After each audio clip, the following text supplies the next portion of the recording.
Good morning. Good Good morning. morning.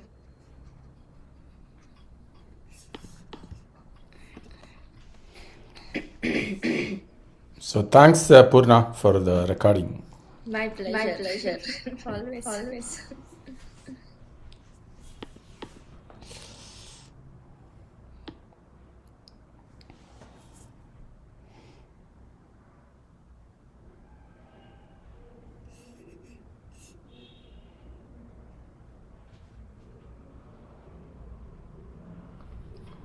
You are able You to are able follow to the follow the recording? recording? Yes, yes, we could. Yeah.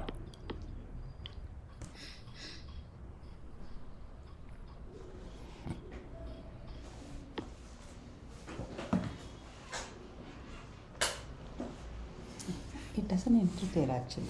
It is. No.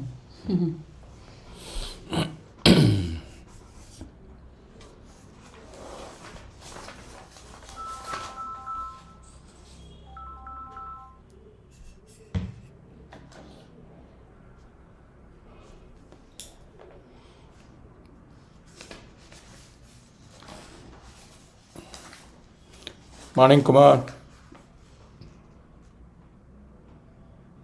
morning, good Morning, good evening, evening. Morning, Kumar. morning, evening for Morning. you. Evening for you. Yes.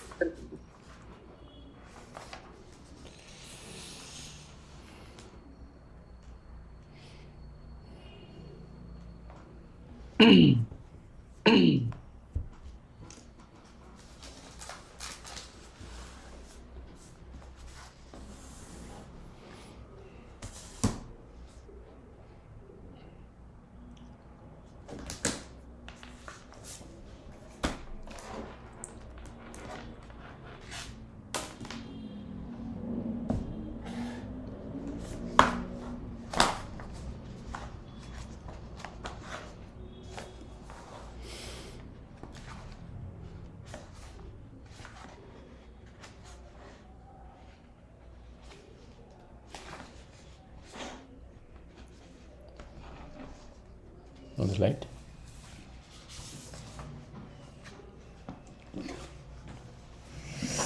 இங்கதான் வேண்டாண்டி. So I will train my eyes to look at. Namaste, Ekma. Namaste, everyone.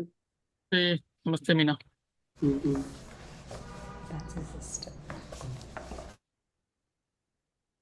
So it's 7 o'clock and we'll get started.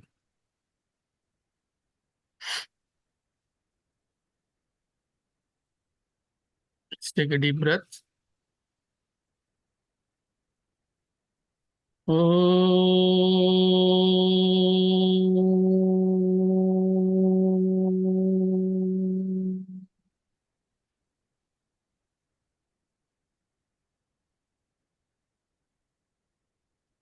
Om.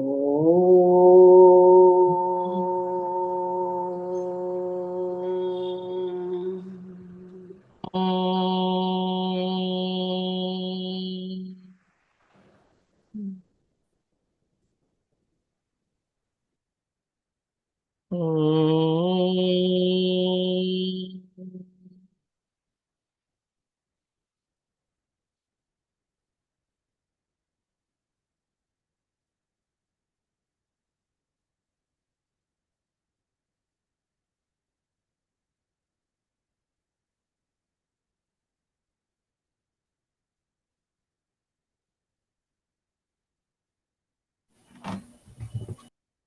Hey everyone, let me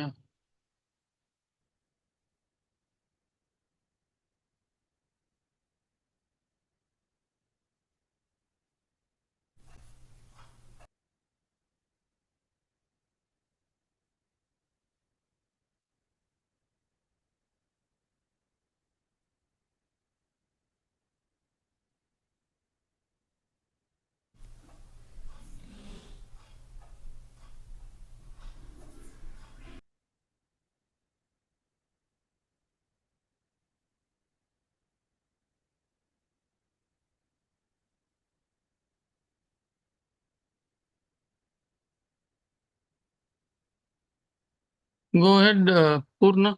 Please go ahead. Yeah. Namaste everyone. Good morning. Morning.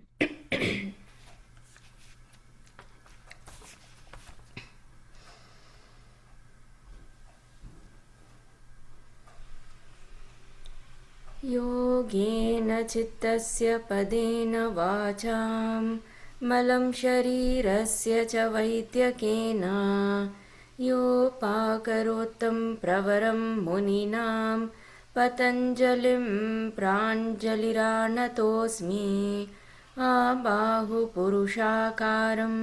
शङ्खचक्रासिधारिणं सहस्रशिरसं श्वेतं प्रणमामि पतञ्जलिं श्रीमते अनन्ताय नागराजाय नमो नमः। अथ साधनपादः तपः स्वाध्याय ईश्वरप्रणिधानानि क्रियायोगः समाधिभावनार्थः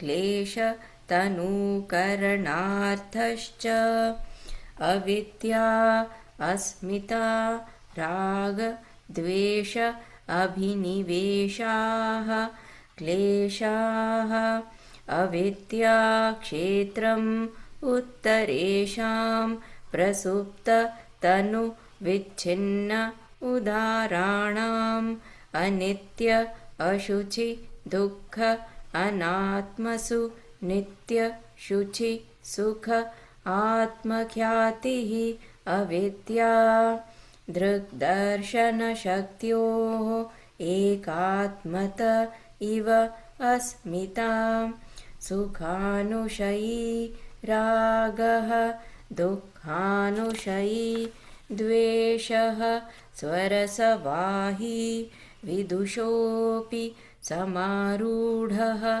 अभिनिवेशः ते प्रतिप्रसवहेयाः सूक्ष्माः ध्यानहेयाः तत्वृत्तयः क्लेशमूलः कर्माशयो दृष्टादृष्टजन्म वेदनीयः सति मूले तद्विपाको जात्यायुर्भोगाः ते ह्लादपरितापफलाः पुण्यापुण्यहेतुत्वात् परिणाम तापसंस्कारदुःखैः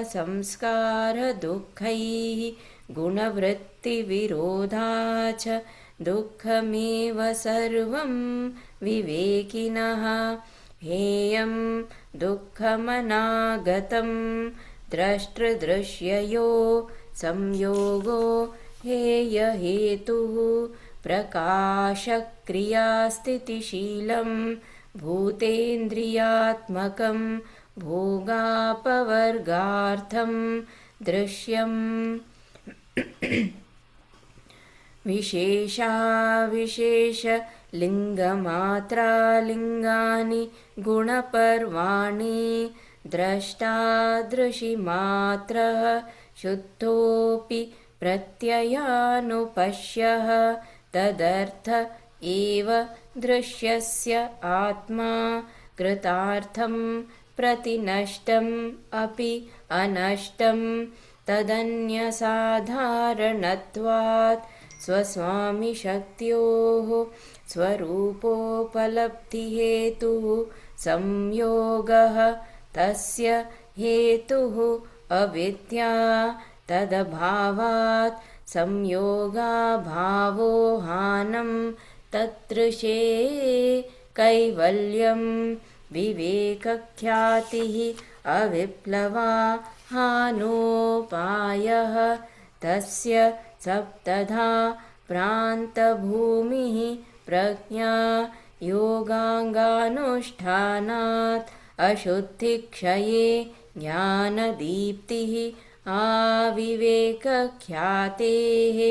यम नियम आसन प्राणायाम प्रत्याहार धारणा ध्यान समाधयः अष्टौ अङ्गानि अहिंसा सत्य अस्तेय ब्रह्मचर्य अपरिग्रहाः यमाः जाति देश काल समय अनवच्छिन्नाः सार्वभौमाः महाव्रतं शौच सन्तोष तपः स्वाध्याय ईश्वरप्रणिधानानि नियमाः वितर्कबाधने प्रतिपक्षभावनं वितर्काः हिंसादयः कृतकारिता अनुमोदिताः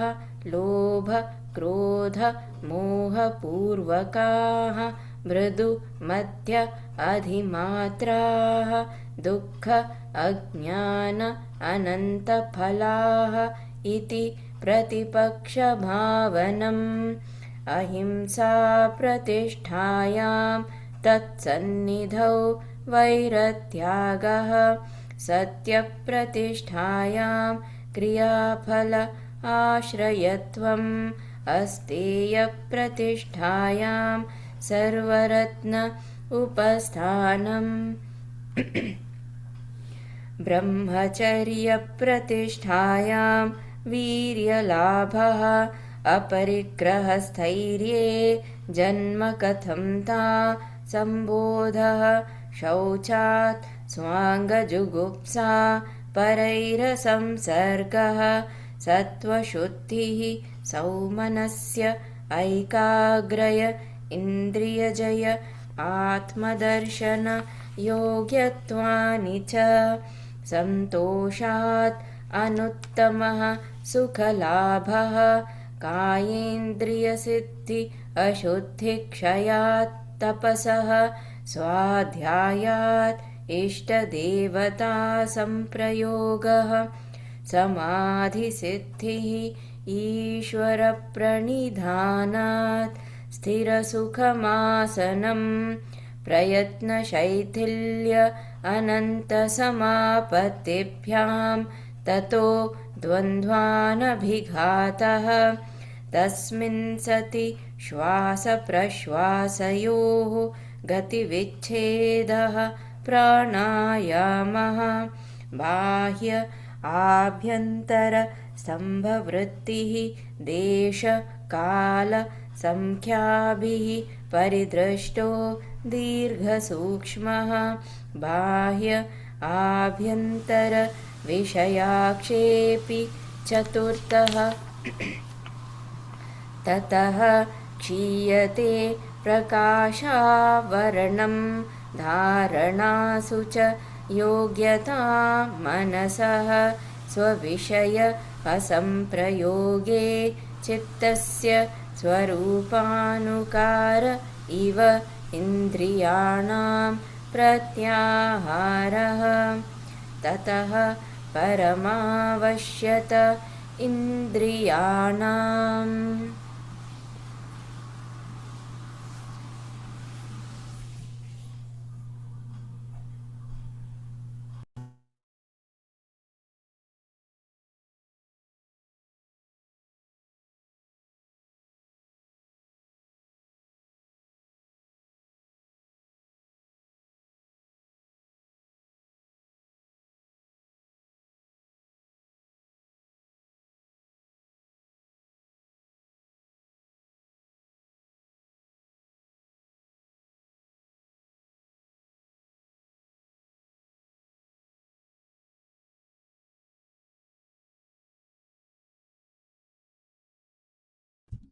Kumar, you're muted.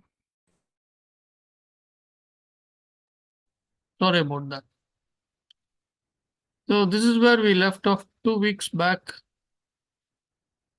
Last week we kind of reviewed, and at 2:45 is when Lavanya posted a question, and then we discussed for 2 hours. So now everything should be clear to everyone about all the various things on karma, klesha. So let's move on to 246. That's where we are going to start today. So we finished with Yama and Niyama, what they are, and then we also saw by doing Yama and Niyama, what are the things that we get. We also saw that. So now the next in the list is Yama, Niyama, Asana. So he's going to talk about Asana. Sthira Sukham Asanam. Sthira Sukham Asanam. So he's defining what is an asana. So asana is sthira. Sthira means stillness, steady, established, balanced, all that. Sukham. You're happy in that posture and you're peaceful in that posture without any kind of discomfort or agitation, being in complete ease. So asana is asana. So asana is, that's what he's explaining in summary, being established in peace is asana, or being steady with ease is asana. So that's all he's saying about asana. So when you when you hold a posture, he says you must be at complete ease. You must feel absolutely at peace, fully balanced, without having the necessity to move or adjust yourself. That's what is asana. So here is a bit more explanation. It says alignment of energy flow is necessary for being still and with ease, and is therefore an implication considering the next two sutras. So alignment of energy flow is necessary for being still and with ease, and is therefore an implication considering the next two sutras. So we will see. Any question here? This very simple sutra. Okay.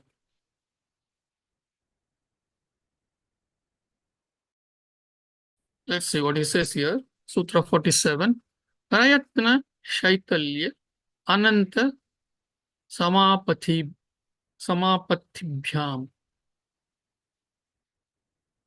So we know what is Samapatti.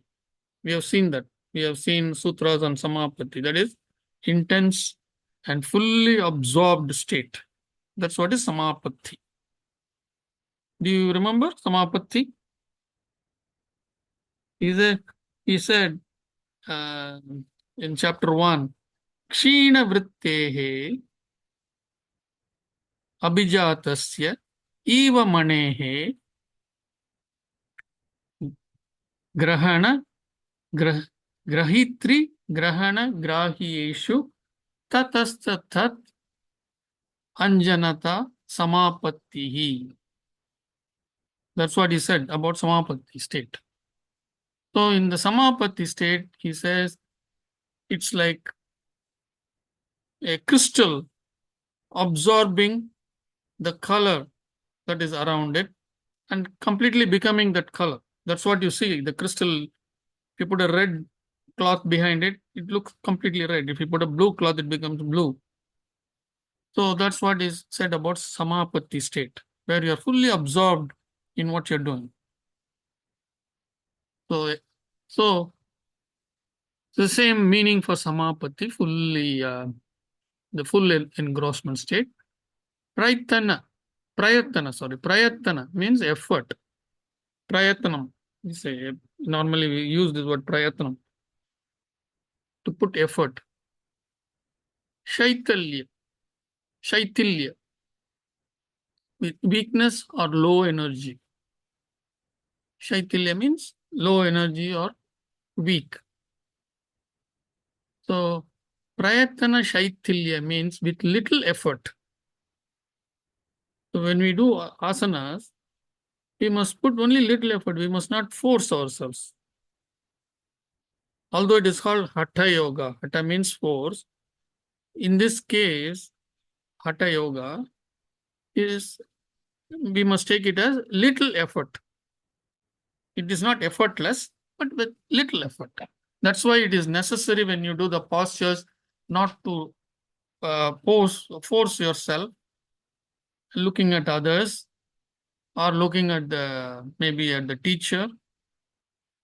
You only do as much as your body allows you to do. Anyway, so prayatana shaitilya means with little effort. Ananta means unending, endless. Samapatibhyam, it is or should be in samapatti, absorption of full engrossment, along with ananta samapatibhyam. When we take the two words together, ananta samapatibhyam, it means should be in unending samapatti. So we should be in unending samapatti when doing the asanas. That is, the full focus must be on the posture, and it should be very peaceful, at ease. That's how you do the asana. It should be with little effort and in endless samapati, absorption of full concentration. And in some of the asanas, they will also ask you to focus on chakras, especially while doing the Surya Namaskar. So each posture in Surya Namaskar, one can focus on a particular asana, a particular chakra. So all this must be done with that very little effort, ease, and with full focus, full absorption.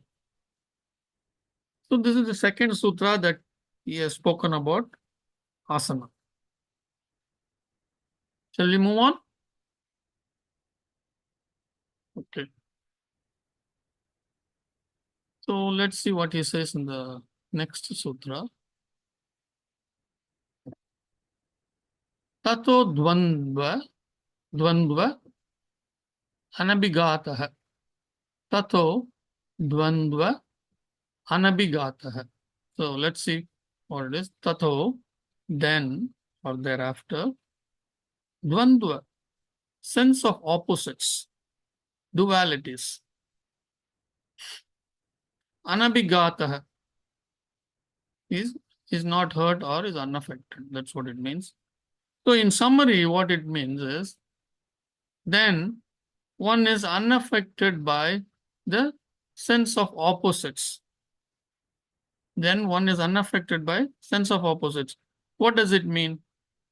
It means, yeah, one is when one is in the state of when one is in this kind of a posture where you're completely in peace, in utmost comfort, you hold a posture. Then he says one is unaffected by the sense of opposites. Extreme heat or extreme cold don't affect you. Extreme heat, extreme cold don't affect it. Things like that. So there is a, let us see what this 28 is about. Maybe at the end of the page, there should be some footnote on that. 28. Vyasa notes the sense of opposites are like, okay, cold and heat, etc. So,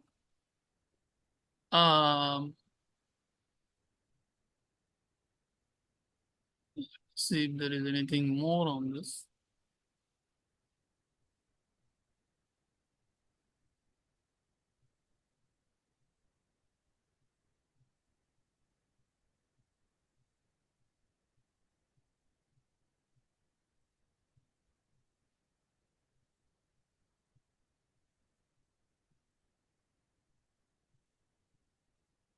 The Sutras 47 and 48 speak to the mental state, last line, the last paragraph.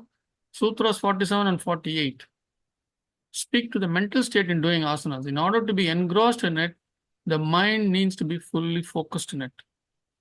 It is not like riding an exercise bike or a treadmill while watching a TV.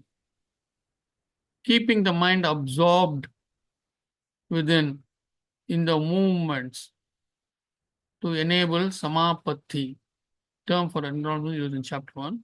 That's what I gave you the sutra on samapatti.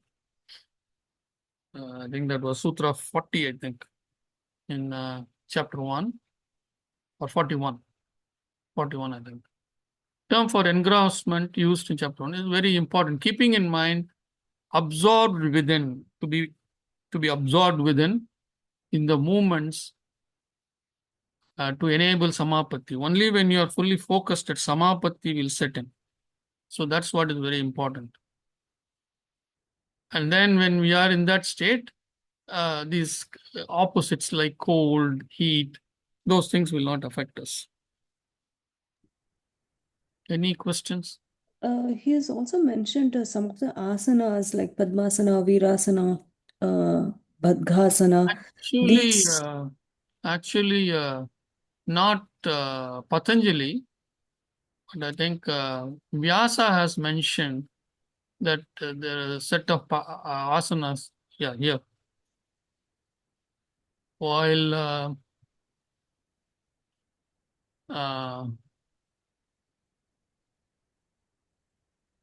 here, while asana notes the number of suitable postures footnoted in the previous section, the Padmasana is considered to be the highest. Mm-hmm. But the mere ability to sit in that posture is not sufficient. The ability to sit without moving for an hour or two is the real mark of that accomplishment. However, a number of easier postures are available that keep the spine and body parts well aligned and at ease. So, if you cannot do the Padmasana, it's okay. Do the main thing is the spine should be erect. That's the main thing. Especially, why is this necessary?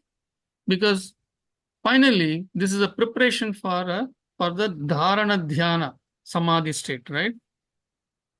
So in dharana and dhyana, your spine has to be straight for you to be in a meditative posture for half an hour, 1 hour, 1.5 hours, something like that.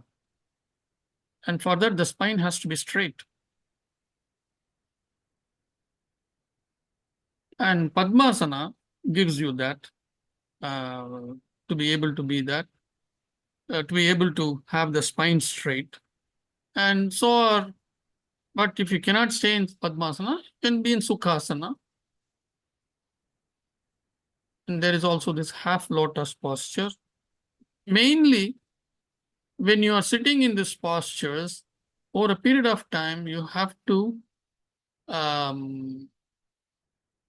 become unaware of the physical body. Only then you can fully enter into that state of meditation. That's why that posture is important. So sitting on a chair is fine, with back support is fine, because the important thing is to let go of the body, become independent of the physical body, at least initially when you start, it will be for a few minutes, and slowly over a period of time for half an hour, 45 minutes, 1 hour, 1.5 hours, those kinds of things. Any questions? So here actually he says for beginners, simply stretching the legs out and leaning on a back support or wall or sitting on a comfortable couch with back support is a good way to begin. This will help to keep the back straight and aligned while being in a state of relaxation or ease. So listen to your body. That's the message here.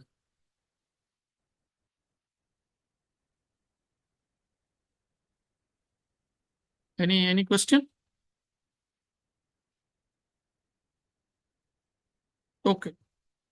We also have to understand that Patanjali Muni by himself has not described any of the postures. So he has left that to, or in the sense that those were already developed. So he has not mentioned it here because there are other texts that deal with this.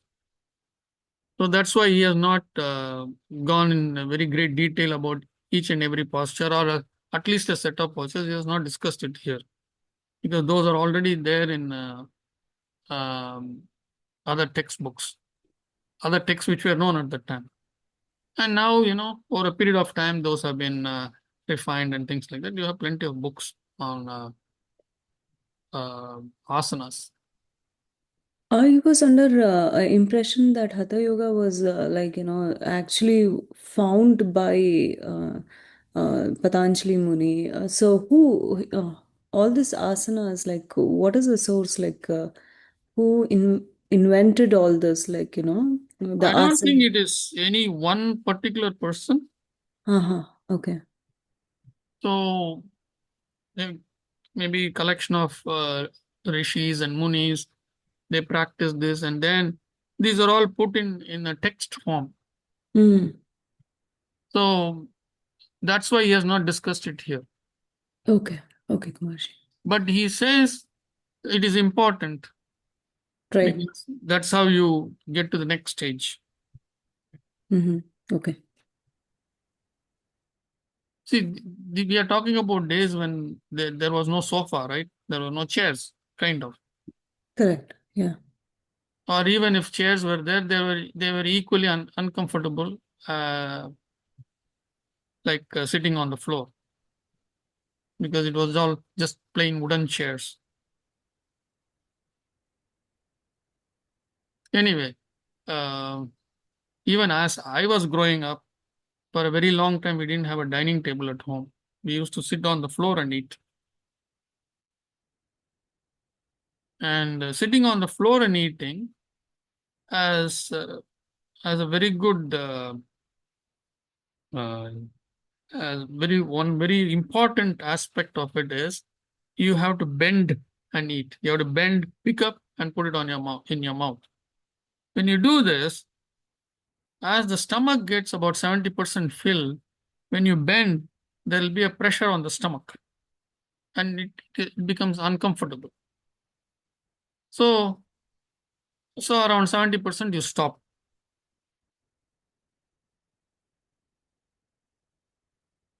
But when you sit at a dining table, there is no such governor.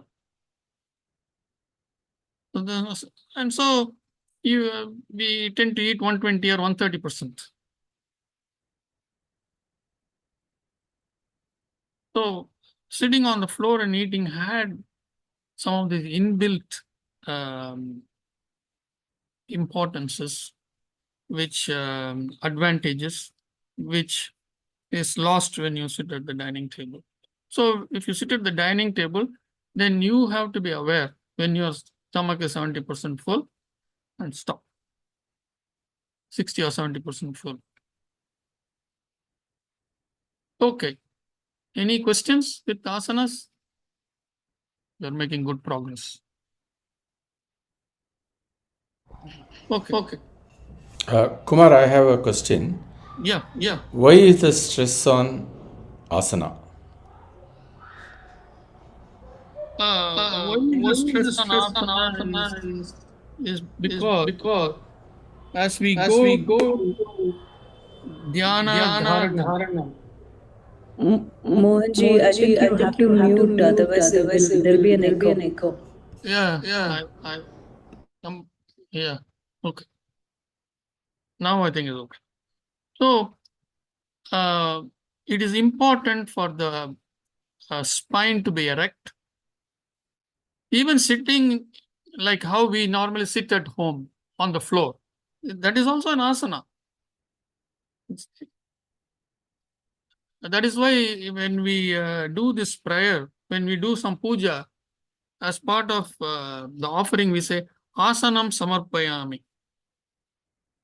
We are offering an asana to the devata to whom which we are doing a puja, if it is Ganesha or Muruga or whatever puja you are doing, you are offering an asana. That is the mantra that we say, asanam samarpayami.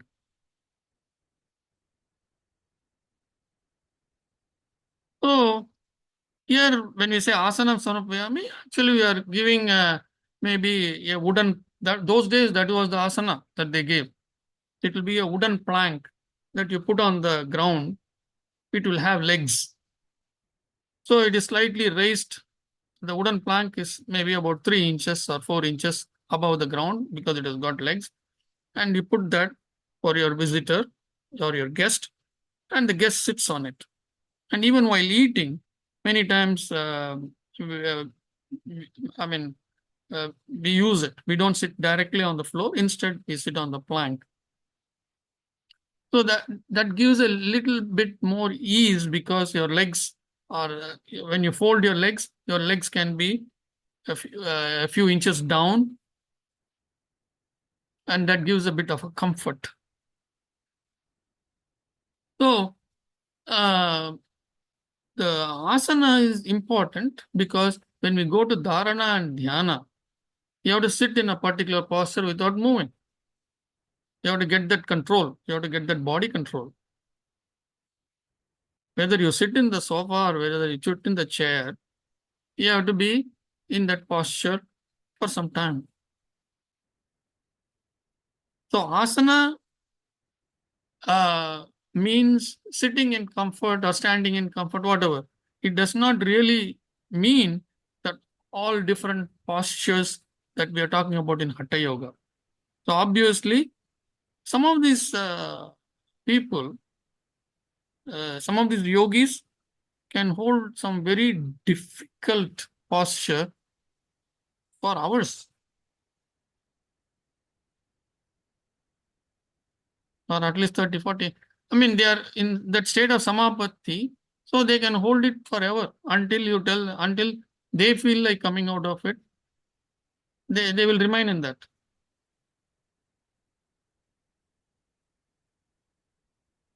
When I was in India, I noticed that lots of people sat cross-legged on the dining room chairs.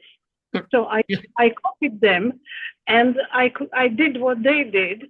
And when I came home, for months, I could not sit properly with legs down while having meal because it was more comfortable to sit cross-legged on a dining room chair. Yes.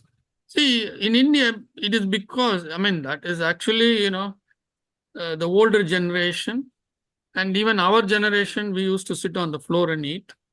And those things have gone away now in the last 30, 40 years. And when you sit on the floor and eat, you have to cross your legs and sit and eat. That is the only way one can do.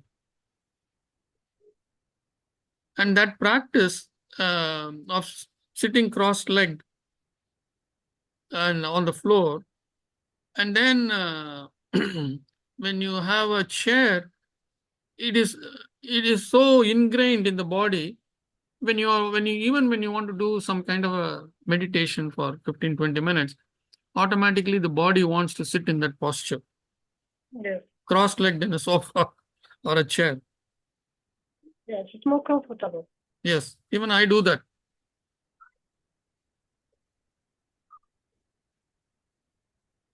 Did I clear your doubt, Mohan? Yeah. I take it as basically undisturbed posture so that does not affect your mind focus. Correct. Yeah, okay. Yeah. So she is saying my spine is curved. So what should I do?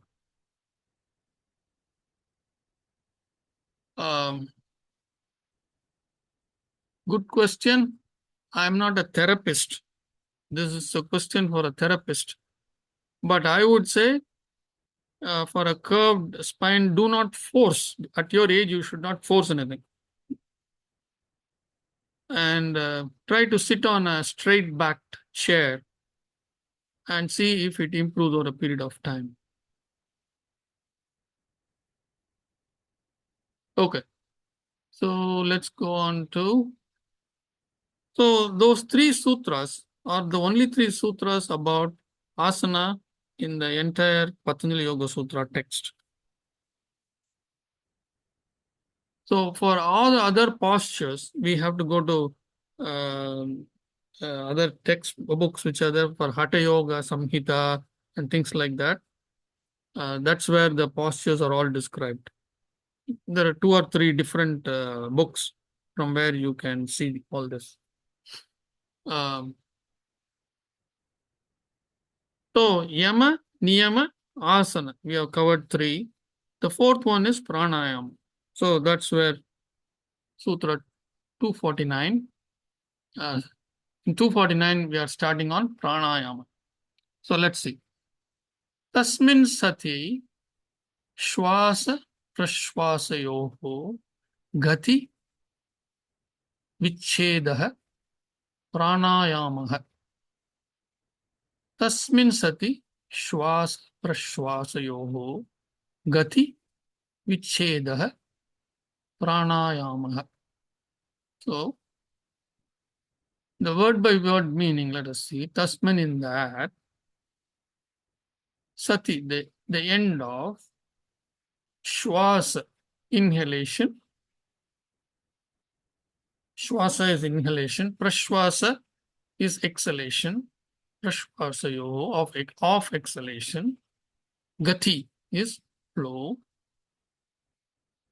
Vicheda is discrete interruption of, discretely interruption of. I think it should be discrete interruption of. It's a discrete interruption. That's all we are talking about. Vicheda. We have seen this word vicheda earlier too. We have said kalena anavachedat. We said kalena anavachedat. We said so. Anavache. We said not interrupted. So here we are saying discrete interruption. Vichedah. Shwasa prashwasayoho gati vichedah. All of them put together means discretely interrupted flow of inhalation, exhalation. Pranayama is pranayama. So, he is defining pranayama. What is pranayama?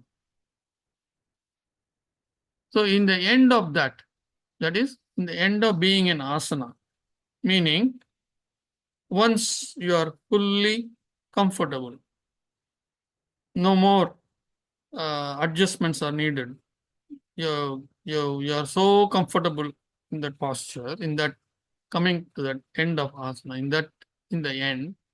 So it is actually referring to the previous sutra. In the end of that, discretely interrupted flow of inhalation and exhalation is pranayama. So pranayama is the discrete interruption. You inhale, then you exhale. So, and you inhale discretely for a certain amount of time, and you exhale, then you exhale for a certain amount of time.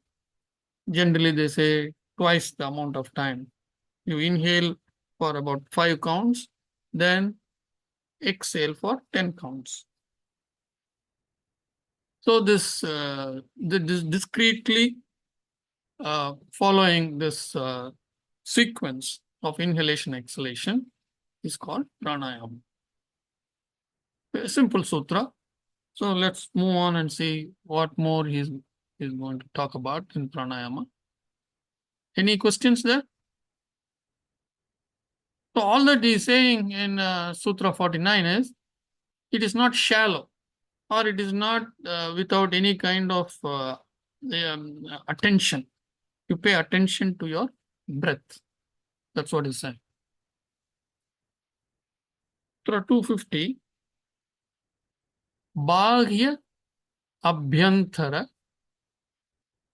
stambha vrittihi desha kala sankhyabihi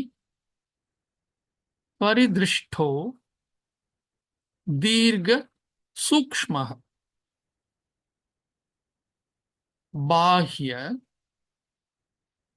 abhyantara stamba vrittihi desha kala sankhyabihi paridrishto dirgha. So let us see.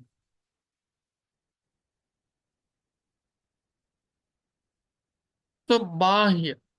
Bahya means external. Antara means internal. Bahya, external. Abhyantara is internal. Antara, abhyantara, internal.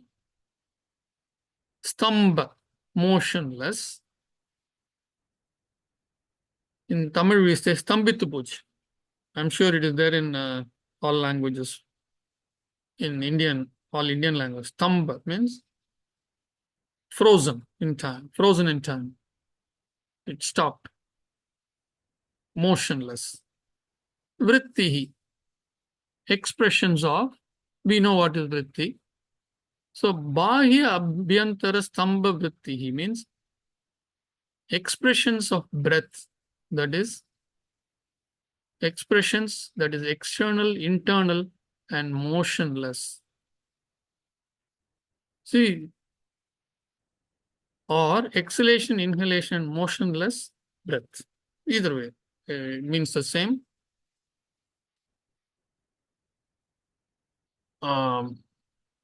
Then desha is place, kala is time, period, or kala means time period. Sankhya bihi. Sankhya bihi means the count. Paridrishto means be supervised, be carefully observed, either one of them. Dirgha, long. Sukshma means subtle. So external, internal, and motionless breath. Pause between exhalation and inhalation is motionless. That is long and subtle, should be carefully observed according to the time, place, and the number of counts. External, internal, and motionless breath. So he says pause between exhalation and inhalation is motionless. That is long and subtle, should be carefully observed, and according to the time, place, and number of counts. So basically what he's saying is the inhalation should be nice and long, and then there is a short pause when you switch from inhalation to exhalation, and then you exhale. All these things should be motionless. It is long and subtle, and you don't do it like a steam engine. Very subtly you do that. Normally when you ask people to, especially when people start on pranayama, you can hear like a big engine or steam factory. They'll do those kinds of big noise will be there. So without all that, very subtle. It should be carefully observed. That is, when you do pranayama, you must be fully aware of what you're doing, and the number of counts, the time, place, etc. Depending on whether it is a very cold place, warm place, etc. Decides the count for how long you can breathe in and how long you can exhale. That's what it says. So there is a footnote. Let us see the footnote here. So some translation use the word sukshma to mean short as opposed to dirgha, meaning long. While sukshma means immeasurably small or very small, the idea of subtle appears to fit better here. Vyasa interrupts this entire sentence at the state of completely exhale state and completely inhale state and the state of neither. The third state, it is described like how boiled water becomes a vapor, and vapor is everywhere, neither inside nor outside. The words desha is interpreted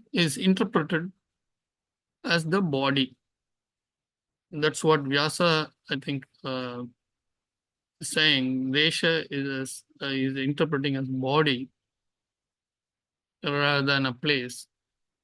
Kala is interpreted as a time period any state is held, and Sankhya or count refers to number of breaths according to desired intensity of practice. So the Dirgha Sukshma is referred to the feeling of oneness with all of existence. The feeling of oneness with all existence. The expanded experience in a subtle manner. So the next sutra pertaining to the fourth state refers to conquering the Bhumi physical plane and is stated as beyond the third state. So here when we say the pause, we are also talking about what we normally call in pranayama as kumbhaka. Kumbhaka means where you hold the breath. So you inhale and then you hold the breath for a few seconds and then you exhale. So that holding of breath is called kumbhaka. So, and there are two types of holding of the breath. The one that I told you right now is as you inhale and then you hold for however long it is comfortable, and then you slowly exhale. The other kind of kumbhaka is, this is antar kumbhaka, the other is the bahya kumbhaka. So here you inhale and then as you exhale,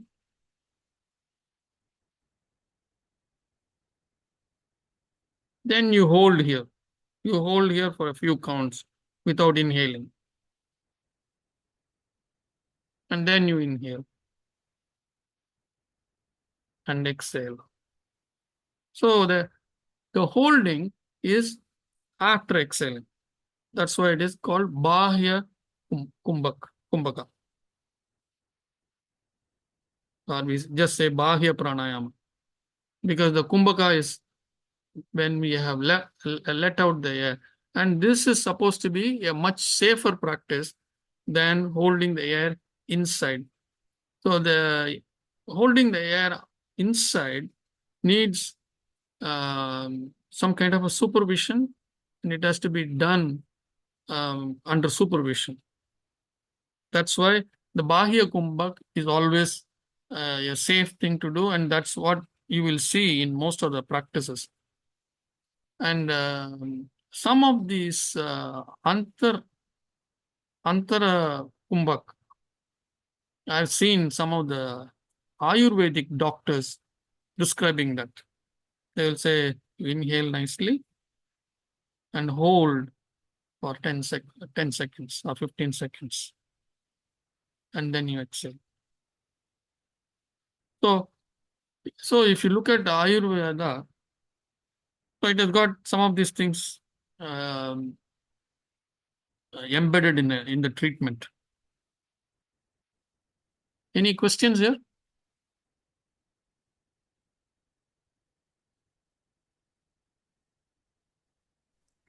Nowadays, is a new term given by these psychology professors and all.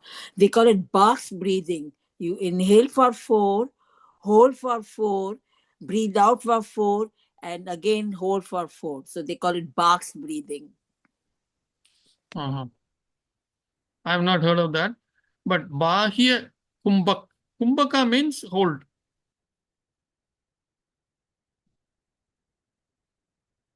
The psychologist meaning you say you're talking about the modern psychologist. Not In the just neuro yoga, they call it, and they also give that as a box breathing. Uh-huh. The new terms they keep using, these Westerners, I mean, they could have made some measurements, and based on that, they are probably saying all these things. So Kumar, you I have one question. Where is this Kumbhaka coming in any of this? Stamba. Stamba you are saying is Kumbhaka. Stamba is still Huh. motion. Okay. Stamba. Okay.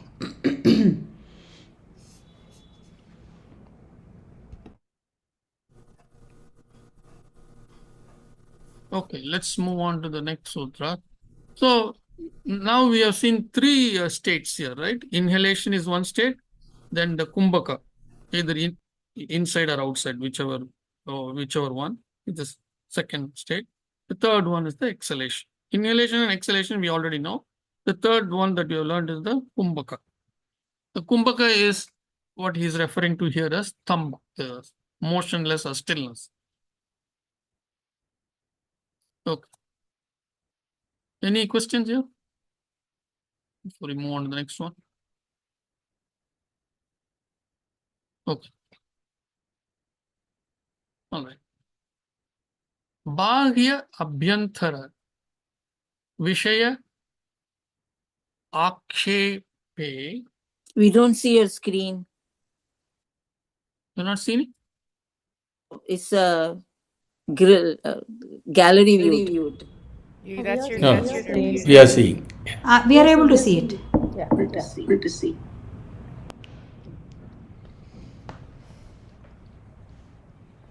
Bahya. Somebody has to mute your mic. Okay. Bahya abhyantara vishaya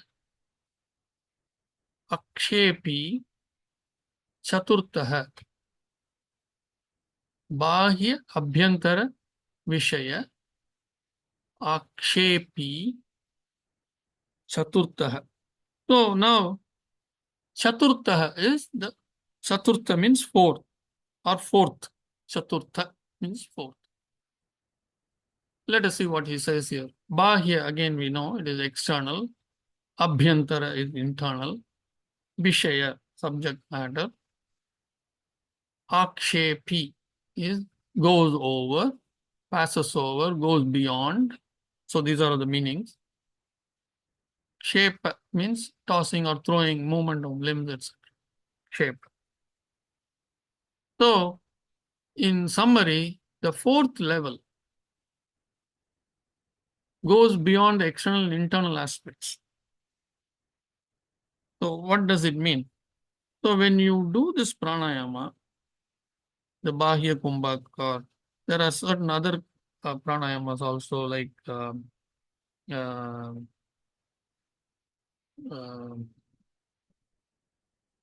what is that? I'm not getting the name right now.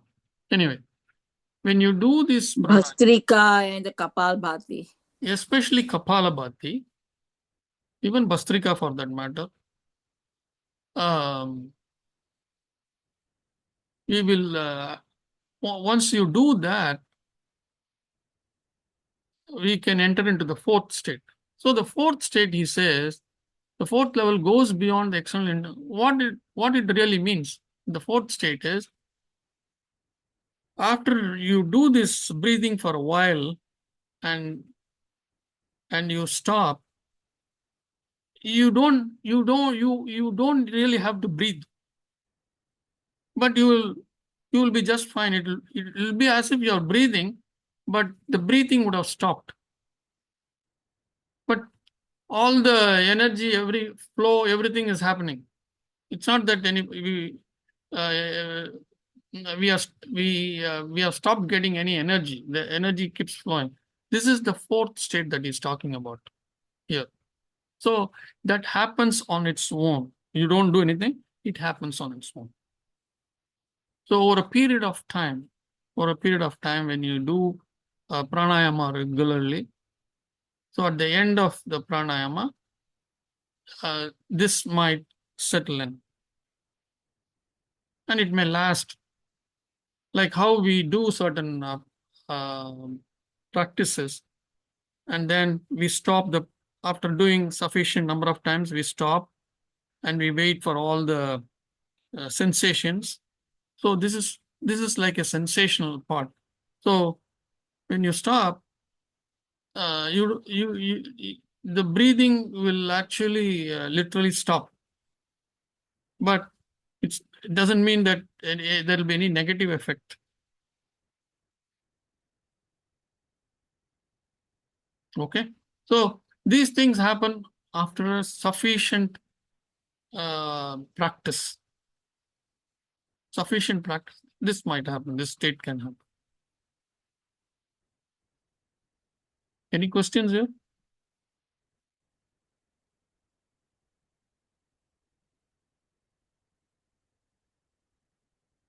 Bastrika and Kapalabhati, those two, and Bahya Kumbhak, all these things can cause this, can bring that fourth state in. So, Tataha Shiyate Prakasha Avaranam. Tataha Kshiyate Prakasha Avaranam. So, let us see. Tataha, from that, there, Kshiyate, wears off or wears away. Prakasha, we know, is bright, light, brightness. Avaranam is the covering.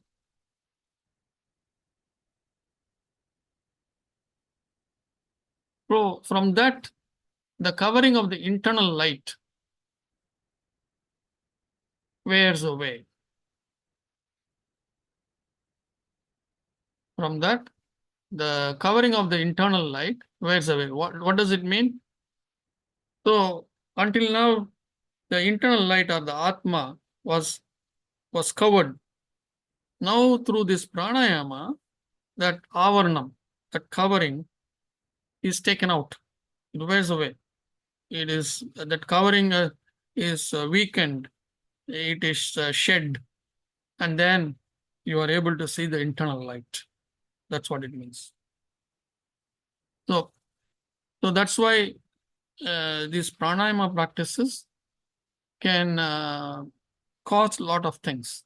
So that's why it is a very subtle thing, and one has to be very careful while doing the pranayama, and it has to be supervised as well. So I'm going to stop here. I think this is the last sutra on pranayama. Okay, I think one more. We'll finish with that. Dharanasu cha yogyata manasah. Dharanasu cha yogyata manasah.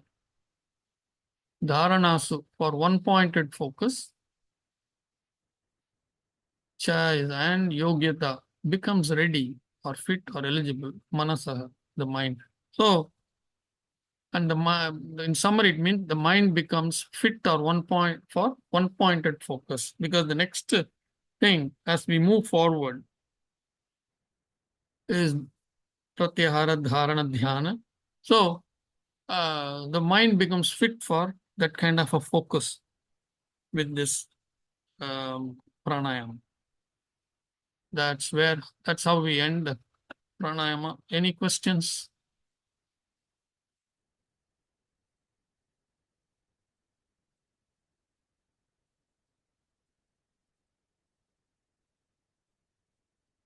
Everyone is quiet.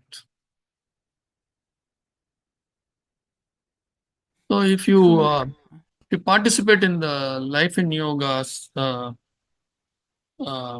classes daily, some of these pranayama are being done on a regular basis. Bastrika, this Bahya Kumbhaka may not be every day, but now and then as a rotation, those things come in. You can learn all that. So and also when we do this Bahya Kumbhak, there is also this Bandha. Bandha means lock. The anal lock is Mula Bandha.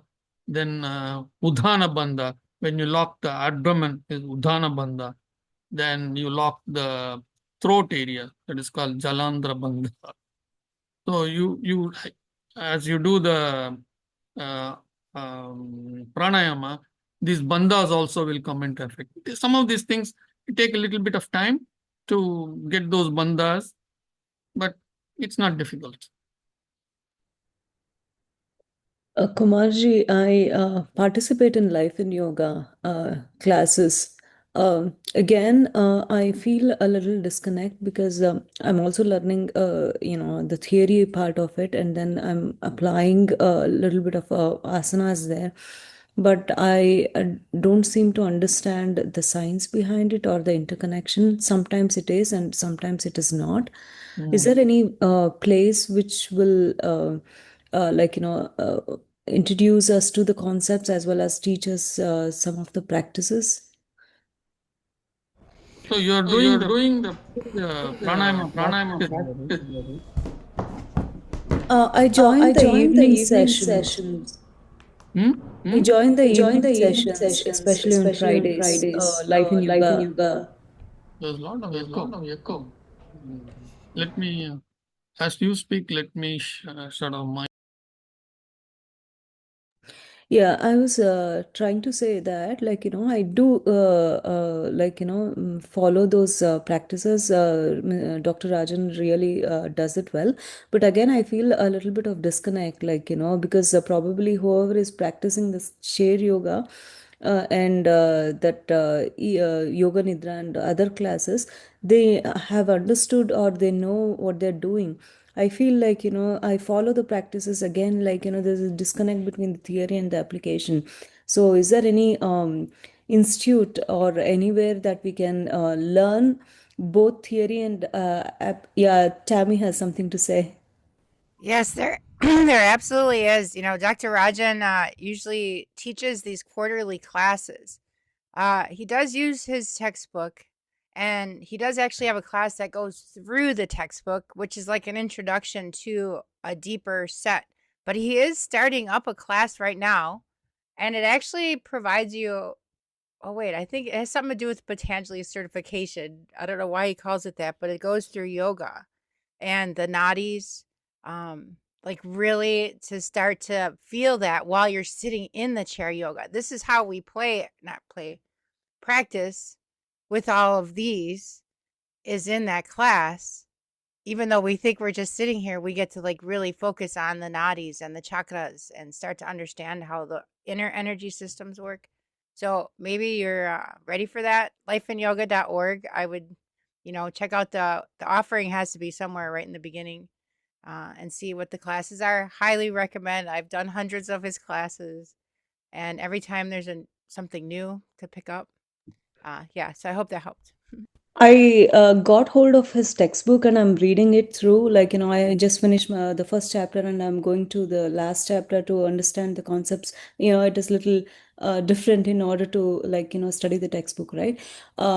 Again, a lot of it makes sense when he's talking about some of the concepts what Kumarji is teaching. But again, when it comes to the chakra practices and other things, I don't exactly know. And my children and my family joins to the class too. So in order to explain the importance of it, I should know. And I don't think so I'm there yet.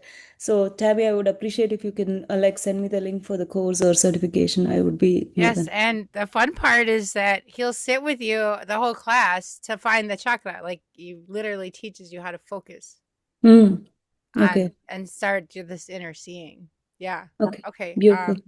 Yeah, I will, Ashwini. Thank you so much. Sorry, my echoing will come. I just unmuted. I want to add, Ashwini, there is a book. I will get you the book and the author. It's an English author. There is a book on breathing. It's a scientifically written, and it relates to yoga also, yoga breathing. They have done a lot of experiments. You know, he had shown how they tried it out in many labs, and people with a lot of other illness, they got cured only by breathing. It's a fantastic book. You have to read that. No, that talks about how in yoga also says, and it also shows how the breathing in some other places like Lama and Dalai Lama's place, or Tibet and other places, how they can increase the temperature of the body. You know, so they actually there are some YouTube videos are also there where they're shown how in a 0 degree or less, minus, people have shown that their temperature of the body after doing this particular breathing type, what we are taught, how it goes up to a very comfortable level. Oh, So wonderful, wonderful. yeah, The it's name, a the the only name, difference is it's not just theory. It shows along with the actual measurement, and it also shows you how it is employed. the Okay, name of okay. I'll get you that. I'll get you that. Actually, Can you this send it book to all by of us, Mohanji? Sorry, sir. Yeah, That yeah. book name. I will do that. I will Okay, put it. thank you, thank you. actually the book by Dr. Rajan, what is it? Yoga Concepts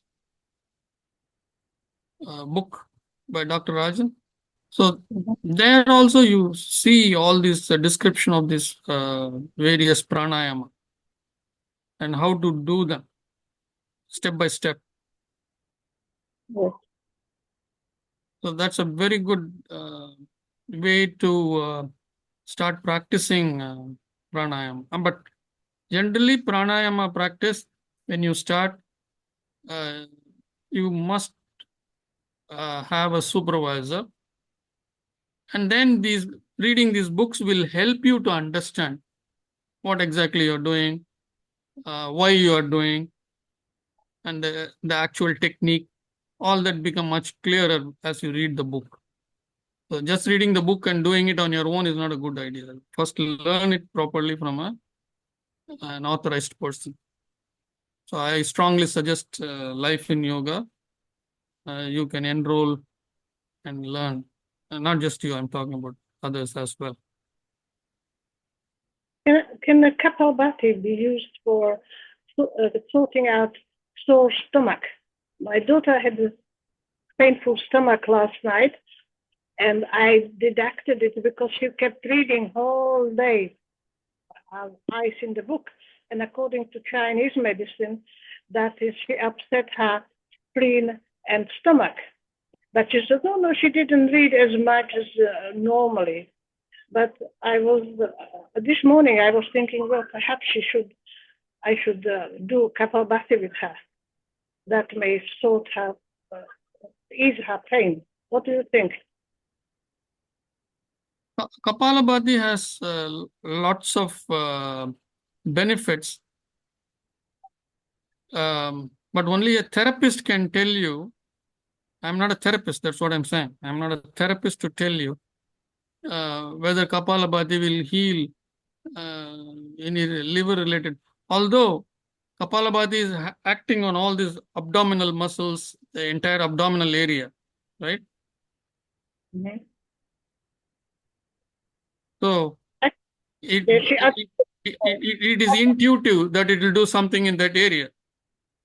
Yes. She later admitted that, or maybe I overate. Maybe she overate during supper. So that could have been. Ask her to sit on the floor and eat. I will do that. Thank you.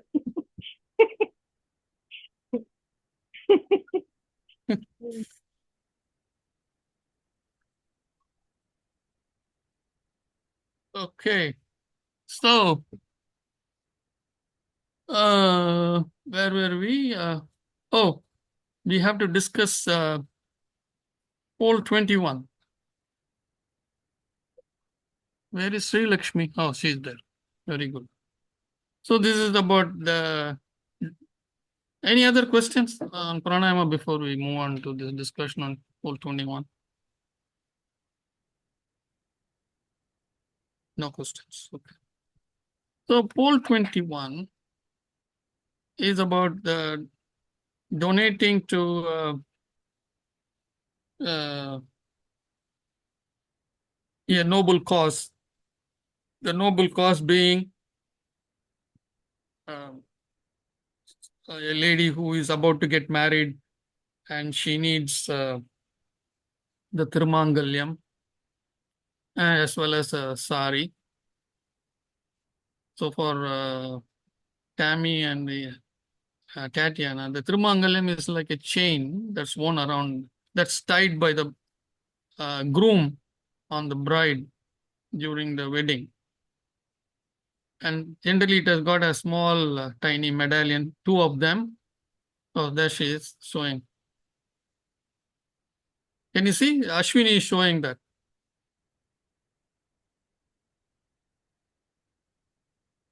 It's just two tiny pendants, two tiny pendants. Some of them I think were only one pendant or show. Many of them are showing it. One pendant or two pendants could be depending on their sampradaya. And generally it is made of gold. So, and for low income group and poor people, where will they go for gold? So that's where the donation comes in. In very poor people, what they do is they take this turmeric, dried turmeric, and tie it on tied around a string, and then tie it. So the turmeric becomes the pendant for them. Yes. So I forgot to mention that in the message that I sent you. Some of them do that. Very, very poor people. Where will they go? If nobody is there to donate money for their pendant, where will they go? Not only that, if money is given to buy that pendant, it will be there on the day of the wedding. 2 days later, it won't be there because the husband, he beats the wife, takes the Mangal Sutra, he takes the gold and pawns it and uses it for drinking. So finally, it comes down to your beer. So unfortunate, but anyways, the question was, when a donation like that is done, does the person accrue punya? So many of you have pointed out that only when she reacts, I mean, not just Sri Lakshmi, anybody who donates, only when they react, when they pat on their back saying, oh, I have done a very good, I have done a noble act, only then they will accrue punya. And an interesting observation by Tatiana, I asked her, she said no punya. So I asked her, why do you say this? So then she said,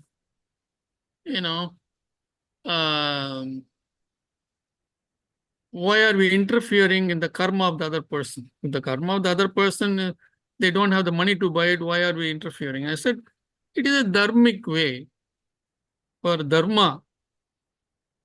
At nowhere, if you assist somebody in crisis, it is against dharma. It is not. If you're assisting somebody who is in crisis, it is dharmic only. So there is no punya to that. But we have to be very, very careful when we do these kinds of That's why last time we were talking about this donation business. We have to be very, very careful. We don't want to get to a point where we are donating money to wrong causes. The poor person may be poor, but he may want to drink or they may want to do drugs.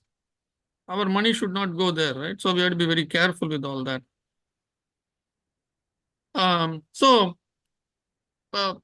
Tatiana brought this point, and I said, oh, they don't have money. What will they do? And in India, any wedding, they need to have at least one new sari, 6 yards or 9 yards sari, and then this Mangalya Sutra. So this minimum requirement is there. Then she said, if you can't afford it, you don't afford it.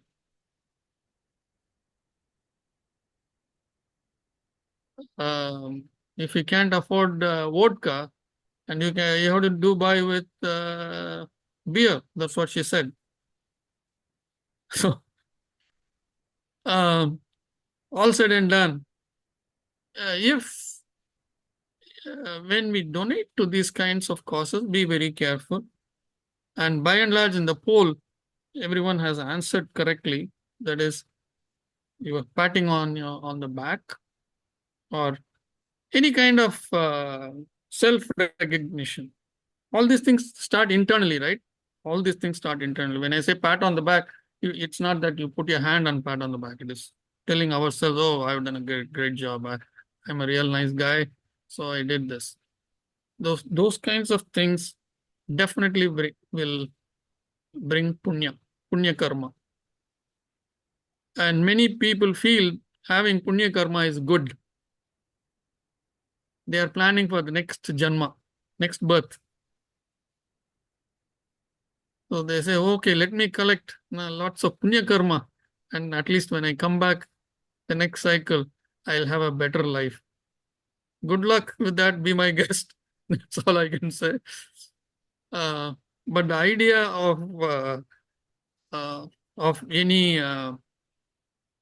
of these teachings is to clear out the slate, neither punya karma nor papa karma. So, yes. Like coincidentally, I was hearing the synopsis of Raja Yoga by Swami Vivekananda, and I read a few lines that gave me better understanding, and also thought I should share it with the class, with your permission, Kumarji. Go ahead. Okay, so karma is the law of cause and effect. We become, that is what is samskaras. We become what we repeatedly think and do. And the both good and bad karma are chains. Like, bad karma is a iron chain, whereas the good karma is a golden chain. Now, good karma will, takes off the dust of your avidya and all the kleshas that you have, but how you make use of it and then, release yourself from the bondage is what yoga teaches you, and that is the ultimate goal of not be a prisoner of this karmic cycle, and you try to purify yourself, go beyond it, and then uh, become, you're no longer the doer. Actions no longer create karma, and good and bad lose their binding power. That is the ultimate goal. So that synopsis is like beautifully described. I'll share the podcast if needed. But I think Kumarji repeatedly in different forms have explained this to us so beautifully. Yet we find it so difficult to understand that yes, doing a good karma is good, but at the same time, internalizing it, or having collecting most of the good karma and feeling proud, and then it's just a chain, the loop, vicious circle that you won't get out of it. Thank you. Actually, samskaras are not just karma alone. Samskaras are made of 3 parts. One is the karma, good and bad karma, or punya and apunya. And secondly is the kleshas, and Vasanas. thirdly, vasanas. All three. If the book told you only karmas, it is incomplete. They did mention about all these things again. Probably I do not have a deeper understanding other than kleshas, vasanas, and samskaras. Maybe I need to understand better. Vasanas and no samskaras means all three: karma, kleshas, and vasana. All three put together is samskara. Instead of individually stating them, we say samskara. What is a vasana? Vasana is generally what comes from the previous birth, some leanings. So in the previous birth, if I was a teacher, then I get that flavor of vasana means flavor, right? So that leaning. So I automatically from the previous birth, I have this ability to teach.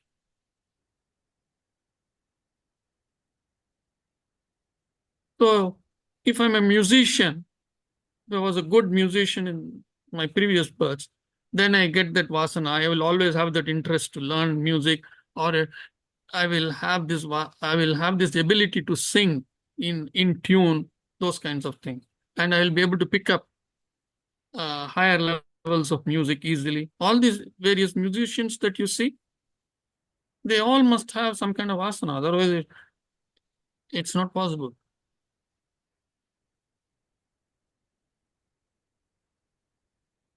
That's what normally they say about music, especially higher levels of music. Music is either you understand or you don't understand. It's a binary state. See, enjoying music is different from understanding music. So my understanding of music is very, very less, but I enjoy music. And there are some of my friends, they understand music. They can speak on music. If somebody sings, they can tell you what melody it is, what raga it is. Those kinds of Kumar, I have a question. Yeah. I think vasanas are more like predispositions, they call it, right? And it is somewhere like a child grows up in a musically oriented family, like parents or their relations, extended family, there are musicians. They say the child more likely will have the genes for singing, or have the genes for music. So isn't it something to do with the family more than my karma coming from my previous birth? So if we logically look at it, a child that has a particular karma is going to be born in a family with that karma. The karmas have to match for the child to be born there, correct? This is what we studied. So if that chitta that is going to be born in a family has this vasana of music, it is going to be born in a family that has got music. This genes business is scientific, right? But from yoga perspective, I'm saying, unless the chitta's karma matches with the karma of the couple, the chitta is not going to be born. So if we look at it from that point of view, it is absolutely logical.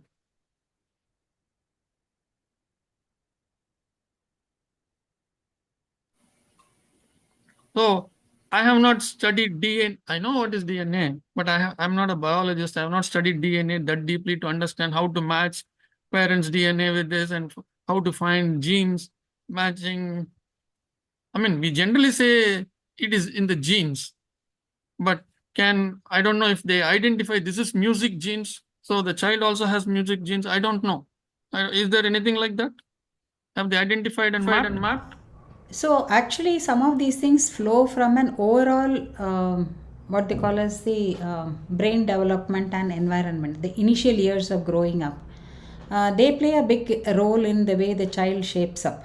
So the formative years, they keep saying, right? The first 7 years or first 10 years.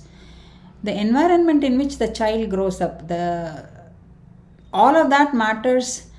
Like the parents' interest matters certainly for the child, at least in the initial stage. Afterwards, the child can get interested in music because he is exposed to music in a school and all that.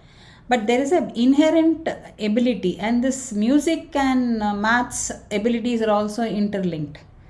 So somebody who is mathematically oriented appreciates music because of that rigid structure in the music scales. So these are all tied up. So there is no one skill as a trait. It is more overall a broader band of skills is what one should look at. That is one. And mostly the genetic factors, the way I understand, is in the physical traits. I mean, like you are born in one family, say in the Asian family or in the Caucasian family. Who is born? Who is born? Who is born? Who is born? No, I mean in yoga perspective, it is the chitta. The chitta It's not will. just a yoga perspective. Who is born is a very Hindu perspective. Yeah, in the philosophical perspective of what we are learning now, who is born is the soul. Is the chitta. Right. But the physical body and the brain and whatever goes with it is genetic. That's what I'm coming again. The software decides everything that is there in the physical body. It's matched. Many of these genes that we are talking about, the software decides that. The chitta decides that. Actually, there are what is it? Vayus. Have you heard of all this, right? Udhana Vayu, Samana Vayu, and all that. One of the Vayu is the one which controls the gene expression.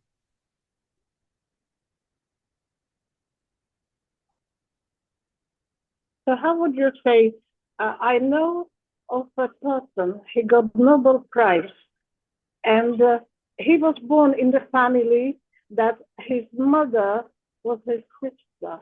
The father violated the daughter, and he was the result of it. And there was no education in the family. There was no love in the family. He was actually adopted later, but also there was no science. He is a scientist, I know him. Where is genetic? Nowhere. Good point. Good point. I mean, there are many things like that. Even, those days when I was in school and college and traveling by train, electric train, there used to be these urchins who will come asking for alms, and some of them will have the ability to sing very well. They don't even know who their parents are, probably. Kids on the street, I'm talking about. But they would be able to keep a tune, some of the film songs. Where did that ability come from?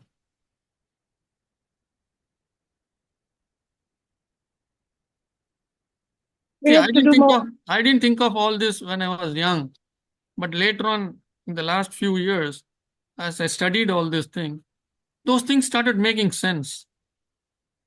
That the chitta controls all this. Some terrible karma, even that gifted chitta, musically gifted chitta, finally is born in a very, very poor family, or maybe born to somebody on the street, but it still has a vasana. And then it begs in the train, buses, railway stations, singing some songs.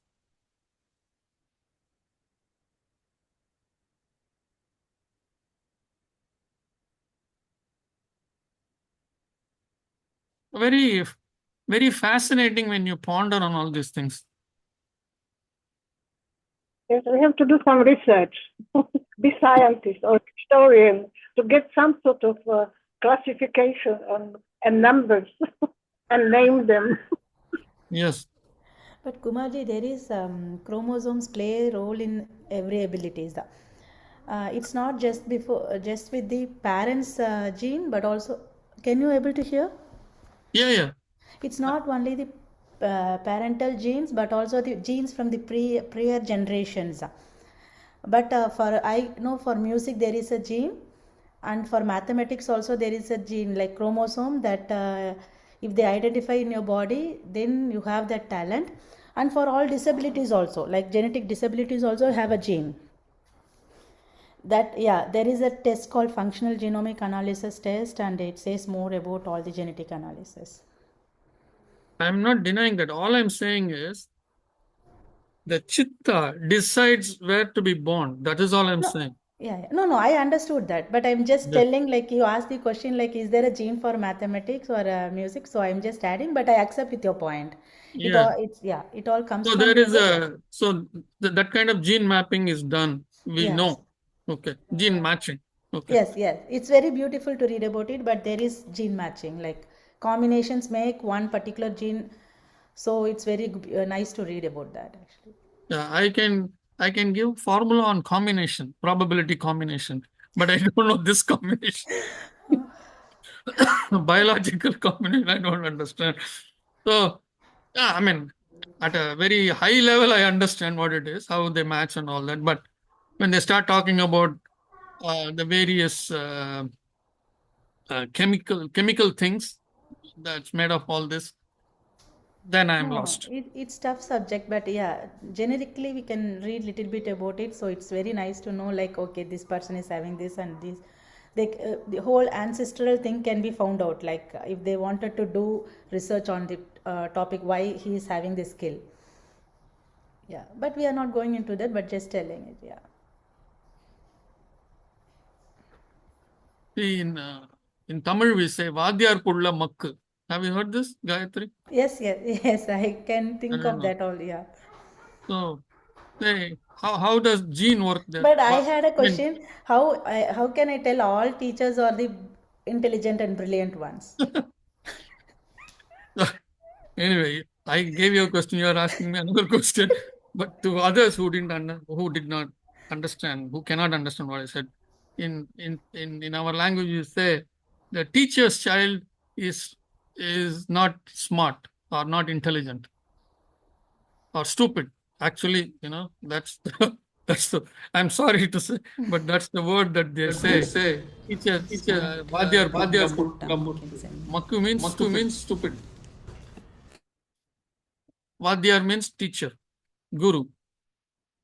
So now Gayatri is saying, how do we know all teachers are intelligent? We don't know. But at least if the teacher is capable enough to teach a 9th or 10th, whatever grade, that much intelligence the child should have, right? If all these things are true. I have a slightly, it's a joke, it's nothing serious about it. Smart parents have dumb kids and dumb parents have smart kids. So we can throw all the genes out of the window. No, it is because of the challenge. So there also there's like two different dumb parents can make an intelligent child because the combination of genes.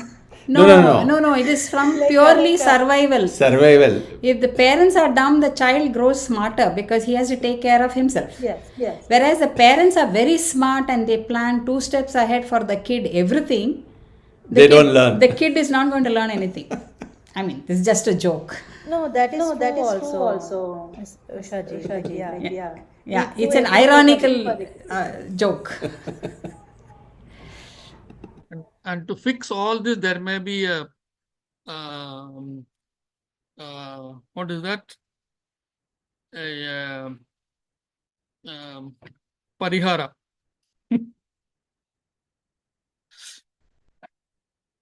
Now Sri Lakshmi will wake up and start yelling at me.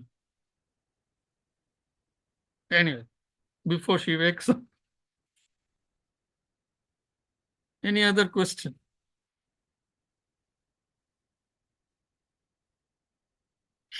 So I sort of have a punya experience that I'm still working through myself. You know, I'm glad that we got into this conversation because we get, of course, the universe is going to let us see what it looks like in real life. So I remember, you know, I have Dr. Rajan as like this teacher of how we work with who we are and managing equanimity, that balance everywhere. And I remember that he built this, he was a very large contributor to building a temple. Okay. Who was Rajan, Dr. Rajan, that? the temple in Maryland, right? He helped them, architects, you know, which way, how it should be positioned, all of these things based on all of his, you know, academic studies. So I remember that one day I was in measured yoga therapy class and he mentioned that one of his board members was at the temple receiving an honorarium award that was given to him and presented to him. They had this whole celebration for the whole day, and he did not go. He's sitting here teaching us, and everyone's like, dude, really? You know what I mean? But he was really like not that attached to the word. And you know, if you see him in his Maryland home, you could see the plaque. It's still in the bubble wrap. He's got it up on the show, on the filing cabinet, but it's still in the bubble wrap. So anyway, this is who my teacher is about, you know, what we create and really what's the energy behind it. The point is that I'm going through something myself. And, you know, it's a nonprofit that I'm feeling like I'm going into, but I'm kind of like, well, now after this meeting. So anyway, she called a meeting on Monday, this coming Monday, to present me to the board. Okay. So it's like an interview and all that. And she's like, I just can't wait to brag about you. And there was something in that. And because then she's like, and then some other things. And she goes, is there anything that doesn't resonate with you in what I just said? And I said, well, yeah, about the bragging part, yada, yada, yada, do my thing. But then after I was done with the meeting, because I felt balanced, but also as I get done, I'm out of the meeting now. And I'm sensing like, wow, I got to like be a stand for not being bragged for, to like be over edified, you know, things like that. But then in a sense, I'm like in this punya training, I'm like doing this because I didn't like, you know, I was like, dang it got me again. So I wanted to share that. How it looks is how it looks. I'm, you know, everything's not resolved on all that, but it's just neat how when you practice it, it really does show up in life. Yeah. So you're going to be part of the executive committee or the board? Well, you know, You deserve. She already sees me as replacing her, and I'm like, okay, wait. But anyway, yeah. Replacing who? The president. Oh. It's a slow, long transition. But yeah, to get on the executive committee is the goal right now. Yeah. Well, I don't know that I have a goal. It's her intention. Sorry. You deserve it, Tammy. You deserve it more than anybody else. Wait, I'm not patting my back saying, yeah, I do deserve it. No. No, I But mean, you know, sometimes we do have to acknowledge. I'm starting to see how people are coming to my work versus me pushing my work on the people. So that's kind of a neat kind of magnetism that's coming out. Yeah. But see, when somebody recognizes you and you feel it is genuine, I think you should not cringe away from that. And you should be gracious in your acceptance. I think that's the lesson, at least I'm getting from. It's not that you reject somebody praising you, but it is being how gracious you can be in accepting that praise, as long as you know that it is valid. That is, be the same due diligence what Kumar says. No, do it. You know whether they are doing it for genuinely, or they have an agenda and they are pushing it and they are praising you. We can make out, like he says, the internal heart, and heart of hearts, you know whether you deserve the praise or not, right? At that time we should be gracious in accepting acknowledgements of our abilities. I think that's also important. It should not deny it. What do you say, Kumar? Yeah. I mean, when you are in that path of yoga, then you will only be associated with people who generally are not hypocrites, by and large. By and large, that's where you will be. And you will know the hypocrites. You will know the hypocrites. Right away you will know. And you will keep the distance with them. And the genuine people will be genuine with you, and they will bring genuine opportunities for each other's growth. So those things will take place. On its own, it will take place. We don't have to do anything. It will happen on its own. So, on that note, I want to quote this sutra. Asteya Pratishtayam. I'm reading actually. I can't remember this sutra. Asteya Pratishtayam Sarva Ratna Upasthanam. Upasthanam. Sarva Ratna Upasthanam.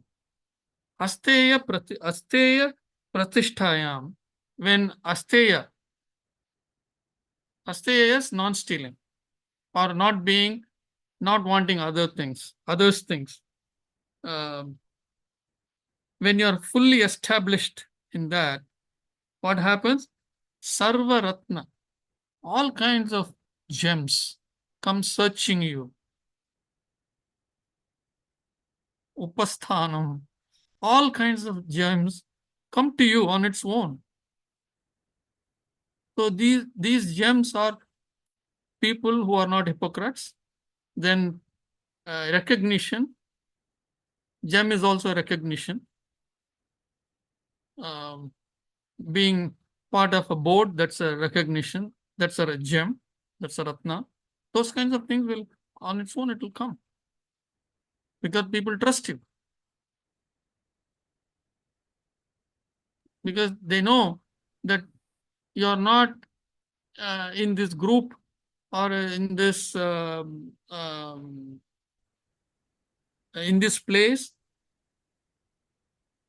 with any kind of ulterior motive. You're not there with a motivated action. You're there because you wanted to be there. Yes, I remember that sutra, that all kinds of good things will come to you. Yes. So Patanjali said that, so take it. Take the job. If Patanjali told you to do it, you read it many times, you know it, you do it. Do it now. Prove it. See, even this position as a board member, what does it mean? It means that you're an instrument of the divine, and you're going to discharge your responsibility or duty as an instrument of the divine. Not everyone can be that instrument. Only a selected few can be that instrument. And you have been selected for that. So it's a symbolical job, very important. You're a symbol. Yes. You're an instrument of God. So for all of us, it is mudita. It is delight. We take delight in it. I am glad Tammy is getting to get that good set of people, but I'm in the phase of getting rid of the baggages that holds me back. Initially, I would, for socially social norms, I would just like suck it up and then tolerate. Not anymore. I feel like, okay, I have to get rid of certain things in order for me to progress. Otherwise, like I'll be stuck and justifying myself a lot. Now I don't have that regret. I try to like, explain, but if people are not ready, they're not ready. There's only so much like people can take, and everybody's journey is different. So yeah, I mean, also skimming out good, like, bad part is also very important, I feel, at least for me. So anyway, the sutra that I spoke about is Sutra 37. 37. 35 through 39, 5 sutras, describes the benefits of yama. So the sutra 37 is on Asteya Pratishtayam Sarva Ratna Upasthanam. Each of the yamas has a benefit, and this is the benefit of Asteya.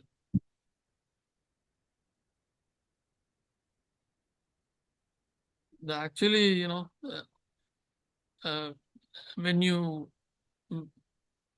are in yama, most of all the 5 will apply. It's not that you will only be having asteya, but you will not be having satya. Without satya, you're not going to be in asteya. Non-stealing. Without being a truthful person, you're not going to have this kind of non-stealing attitude, right? So they are all interconnected. So when you get one, you will get the others too. Or when you get the other, you will get this too. All these things will be there. They are all interconnected.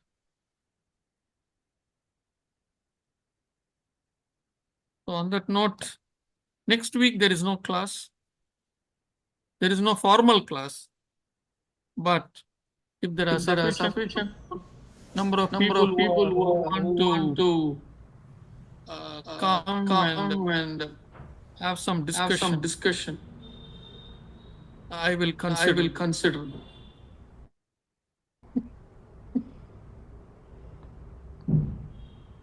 So Okay, I got you don't have to it. feel pressured, or you don't have to feel bad if you are not. But there is no official class. So if at all, yeah, if at all we discuss anything, it will be about anything that happened in the last few class. I mean, whatever we have studied.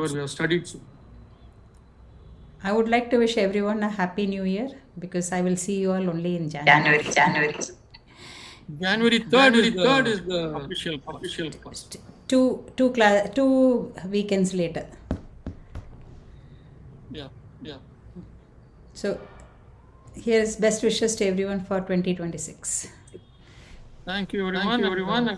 Happy New Year. Merry everyone. Christmas, happy holidays, and very happy new you. Thank you.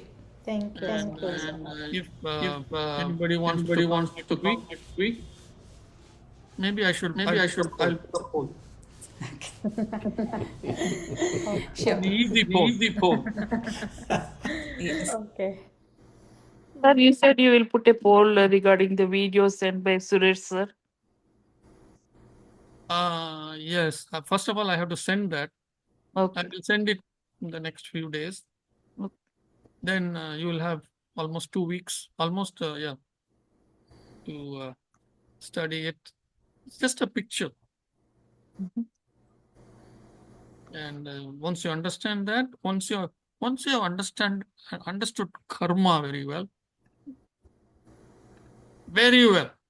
without any doubt, in Tamil we say karka kasadara, that is, with no shred of doubt,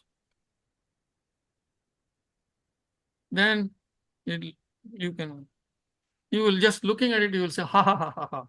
It's that kind of you will smile and say, wow, this is so subtly done that easy to get confused.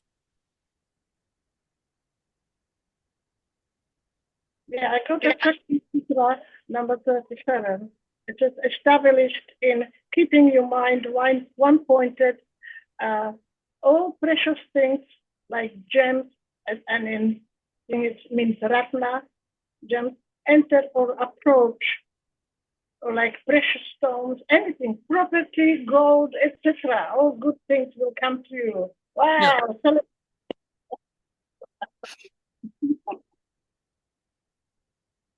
So it is just not materialistic gold. Materialistic gold also can come. It is not just materialistic gold. Anything that is golden will come. Anything that is golden. It's such an honor, Tammy. And the fact that you're part of this group makes it even better. It's an honor for all of us. You know, it's my honor to like actually just be participatory in sharing possibility. That what we're doing here really does make a difference in life. We're showing up to these classes and practicing in real life. Ashwini, why do we want what we want? Why do you want those people out of your life? Maybe you decide what you want in your life and then they just they start going away. We don't have to always chase. It's just the way we change our internal energy thing. But anyway, thank you, Kumar. It's you were there since my first time I ever put my eyes on the sutras. And we both went how we went. And I'm so grateful to still have this collaborative relationship and this growth alongside each other, parallel. But yeah. Actually, Tammy was in my Patanjali Yoga Sutra class. I mean, the class that I attended with Dr. Rajan. Dr. Rajan was the teacher. And that was my third Patanjali Yoga Sutra class when I really started putting things started falling into place in that third class. And I was putting in a lot of effort. So, Tammy, you probably had to listen to all my questions. It was everyday class, 20 minutes every day. And Dr. Rajan will cover about 4 or 5 sutras easily every day. In 15 minutes. 15 minutes? 15 minutes before yoga class. Do you remember? It was in 15 minutes. Yeah. 15, 20 minutes. It depends on, how many questions I ask. I used to say, my God, that guy's so smart. How does he even know how to ask that question? Just blowing my mind. But you had a yoga teacher before that, or no? Was that your first time? No, that was my third class. Oh, that was your third. Yeah, I'm like, how is he getting these questions? Mine was just like understanding, trying to navigate the language. I was new to. Because I fluffed in the first 2 classes. So the third class, I knew how to prepare. I knew how to come ready to the class. And I knew what are all the homework that I had to do. And I also knew what, I could understand what I did not understand. The first 2 classes, I did not even know what I did not understand. So every day I will have at least 5 questions. Written down questions I will ask. So Tammy was there in that class and she was wondering, why is this guy asking questions every day? Not why. Like, how does he know to ask these questions like that? I didn't know about meditation. I didn't know really about anything. I was super new back then. And my nadis were very clogged. Yeah. Especially in Dr. Rajan's class, especially if you're doing it for the first time, it's all kind of blindfold because one thing is doing it fast. It is fast because people are not asking questions. So he's moving along. See, I am a different kind of teacher. When people are not asking questions, I know they have not understood. He is a different kind of teacher. When people are not asking questions, he thinks they have understood. I also think he's the kind of teacher, like, there's always in education, there's always these levels where there's it's just bringing that interest, and then if they're interested, they'll ask. Because sometimes not everybody's ready.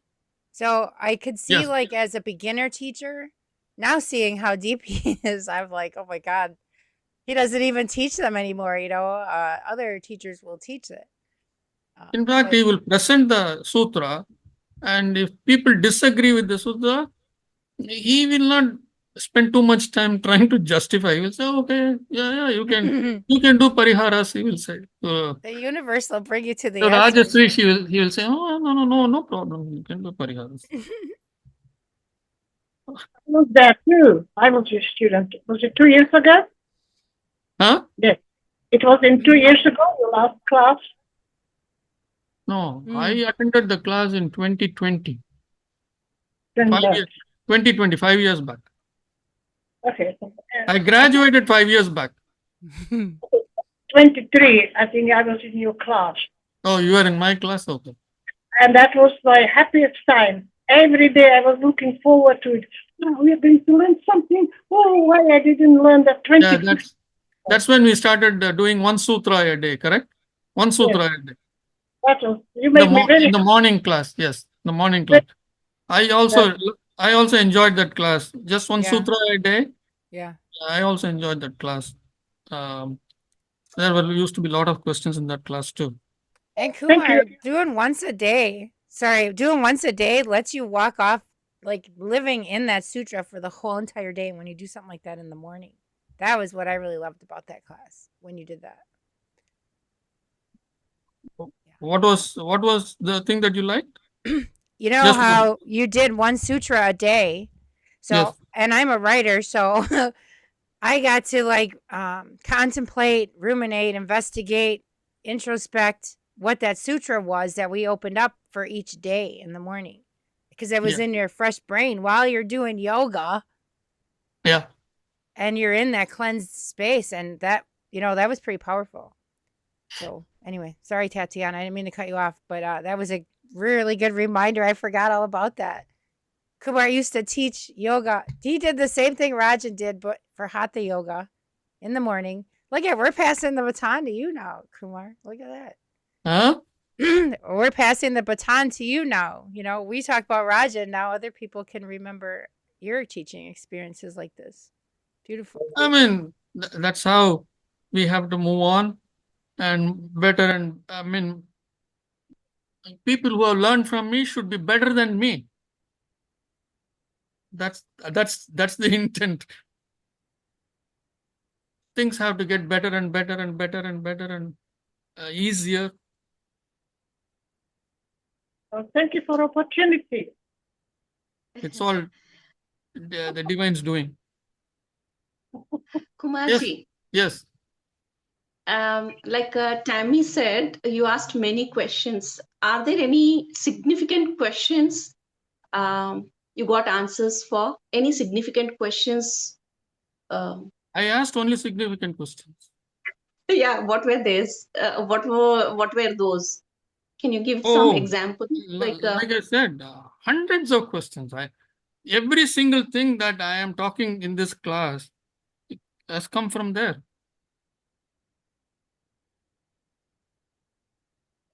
My entire understanding has come from there. It did not come suddenly. It came from that class.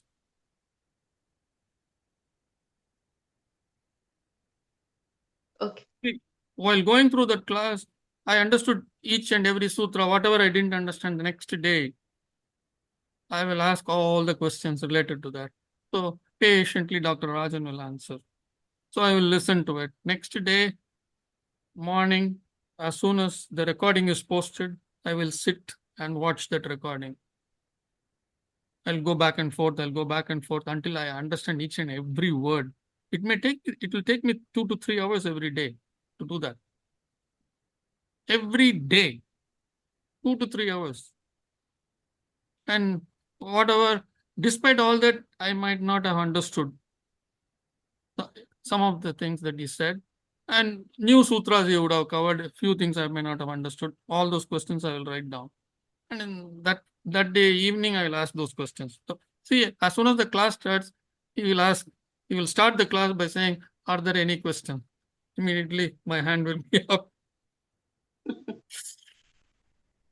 So then one or two people started complaining. So then I used to say, if there are no other questions, I will ask.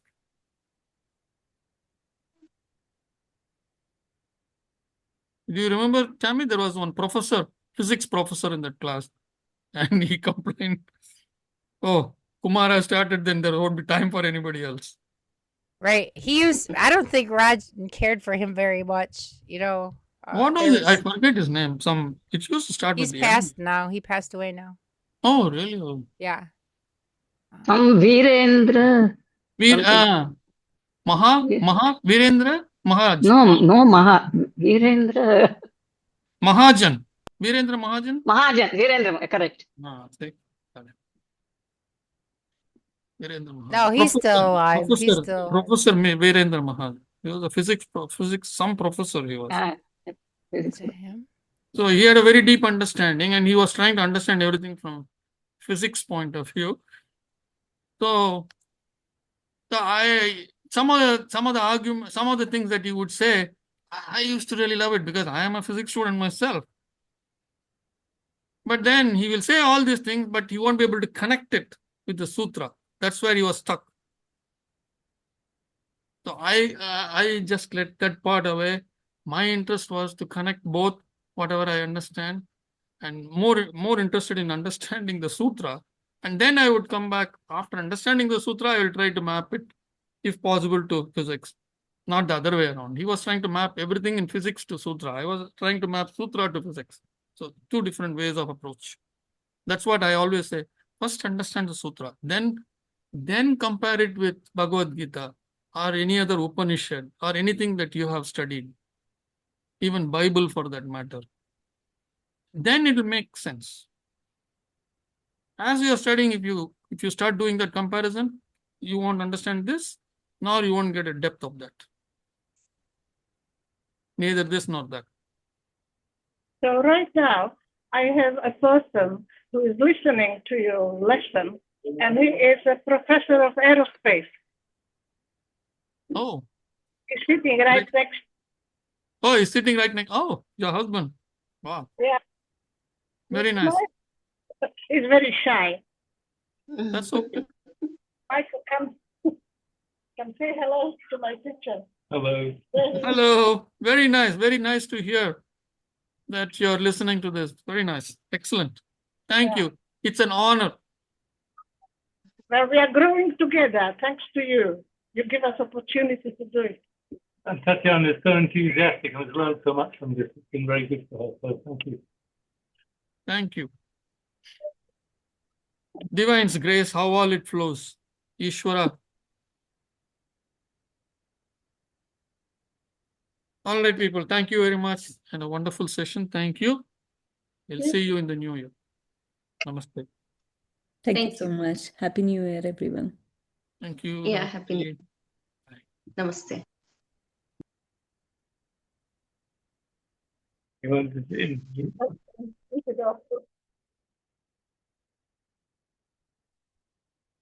Oh, yes, then.